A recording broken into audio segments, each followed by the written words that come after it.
Virtually all flights at LaGuardia tomorrow will be canceled. Significant cancellations at JFK as well.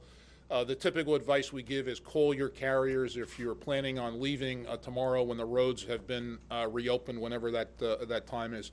But very extensive cancellations at all airports. Expect significant delays. Well, I don't know yet.